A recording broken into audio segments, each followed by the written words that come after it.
Most of the pilots waiting to go overseas were 2 or 3 years younger than I was, and they had virtually no flying experience other than what they had received in flight school.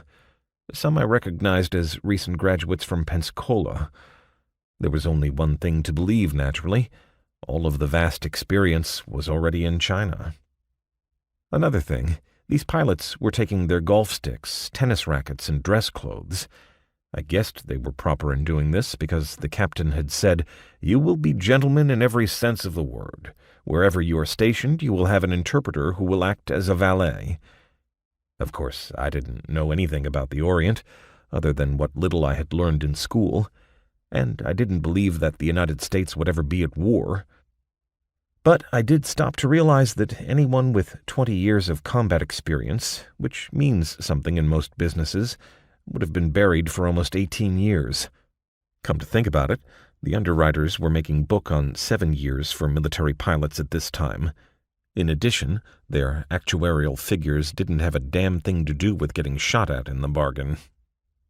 And again, I must have been dragging on an opium pipe when Dr. Margaret Chung of San Francisco gave each pilot a jade charm on a silver chain to wear about his neck, and said, "You are now one of my many sons. I pronounce you fair-haired bastard number—" Later, the pilots referred to their charms, because they couldn't remember the Chinese words, as the jade balls. We stayed in the little-known hotel for a very good reason, but conserving money didn't happen to be it.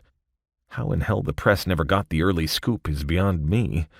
There must have been a minimum of 10 bars in each square block in downtown San Francisco, and each of us was in every one of them during the 2 weeks, as had been the 2 detachments that preceded us.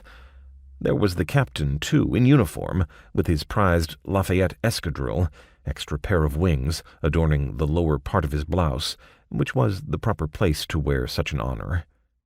Nobody seemed to know who we were, where we were going, or anything else, and apparently didn't give a damn.